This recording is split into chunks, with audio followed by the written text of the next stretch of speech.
জন্ম মৃত্যু নিবন্ধন আনবে দেশে সুশাসন এই প্রতিপাদ্যকে সামনে নিয়ে চাঁদপুর হ্যামচর উপজেলা প্রশাসনের আয়োজনে জাতীয় জন্ম ও মৃত্যু নিবন্ধন ২০২৪ উপলক্ষে র্যালি ও আলোচনা সভা অনুষ্ঠিত হয়েছে। রবিবার ৬ অক্টোবর সকাল ১০টায় হ্যামচর উপজেলা পরিষদ সম্মুখে জন্ম ও নিবন্ধন দিবস উপলক্ষে র্যালি অনুষ্ঠিত হয়। র্যালি শেষে উপজেলা সভাকক্ষে আলোচনা সভায় সভাপতির বক্তব্য রাখেন উপজেলা সহকারী কমিশনার ভূমি নির্বাহী ম্যাজিস্ট্রেট নিরুপম মজুমদার।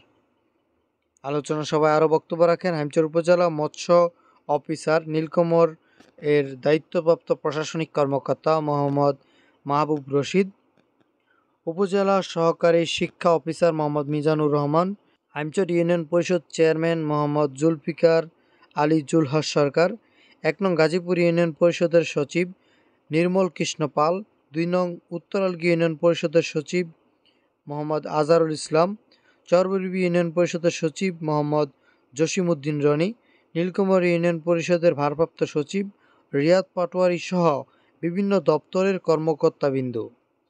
এ সময় উপস্থিত ছিলেন উপজেলার বিভিন্ন ইউনিয়ন পরিষদের চেয়ারম্যান, সচিব, হিসাব সহকারী এবং উদ্যোক্তাগণ উপস্থিত ছিলেন। পরিবর্তন হয় তার সেক্ষেত্রে হচ্ছে যদি নামের পুরো সংশোধন থাকে, পুরো নাম সংশোধন বা বাবার নাম বা মার নাম বা নিজের নাম স্যার, সেক্ষেত্রে হচ্ছে আঞ্চলিক কার্যালয় যেটা হচ্ছে আমাদের জন্য কমিটি আর কি, যার যারা আঞ্চলিক কার্যালয় আছে স্যার ওখানে আবেদন করে অনলাইনে আবেদন করার পরে স্যার এটা ক্যাটাগরি ইয়ে থেকে ঢাকা থেকে ক্যাটাগরি পাঠানো হয়। ক্যাটাগরি পড়ার পরে স্যার মোবাইলে SMS আসে, SMS এর পরে স্যার ওই কাগজপত্র বা প্রয়োজনীয় ডকুমেন্টস। ধন্যবাদ আপনাকে। আশা করি আমরা